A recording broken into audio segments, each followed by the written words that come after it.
This is endurance racing as it once was. These are cars right off the showroom floor. In fact, they were once known as street stock, and that truly describes them. Off the showroom floor, only slightly modified for racing. The entire field on Toyo tires, shaved to racing tread depth for cooling and traction.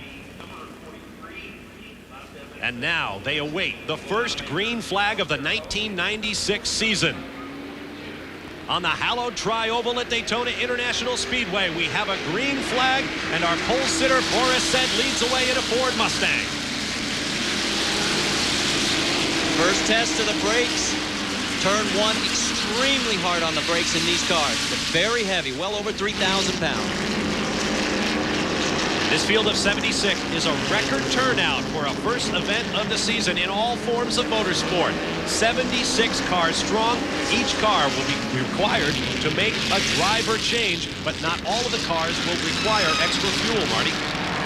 Craig Conway trying to reel in Boris. Now, Boris, with his Trans Am experience, he will literally cut corners. In fact, first time we see him come over the bus stop chicane, I bet you he takes it off course. I mean, it looked like he's going to be dirt tracking it. Boris Said, a very aggressive driver. Second-generation star in the Trans Am category, driving for Ford after a long career with Chevrolet. And we expect close racing throughout the day, as you see. Some desperate lines around the outside on the infield portion of this 3.56-mile circuit that includes not only the high banks of the NASCAR Tri-Oval, but also the infield section you see the field on right now. The hardest part about this first lap is if you had a bad qualifying session and you actually are a quicker car, you have to pick your place to get around the slower vehicles. The other thing to remember is the fast guys qualified the car, and they may not be starting the vehicle. In fact, the traditional trend in this series is to put your slower shoe in first. I mentioned the mandatory driver change, but there is no restriction on when you make that driver change. You can do it very early, very late, anytime you like. It'll be interesting to see if anybody hits the pit road this time around as they begin passing down into the chicane. It looks like it's Stu Hayner and John Heinrichs, the black number 33 there.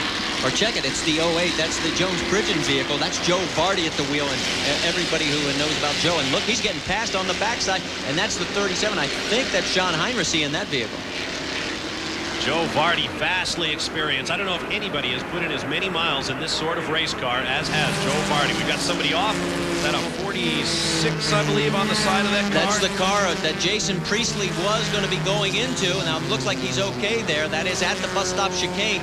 And Priestley did not start the car. His co-driver did, Kevin Caffrey from Los Angeles, California. Jason Priestley, of course, star of Beverly Hills 90210. Looks like he went around in the chicane. Just a little bit of overcorrection as he made the sharp right after making the left-hand entry. Yeah, the Bradford you saw in there, that was his alias that they were using. They kept it under wraps until just 2 hours before today's race, and then they made this big announcement, but everybody knew he was here anyway. Yeah, pretty hard to miss Jason Priestley walking around the pits.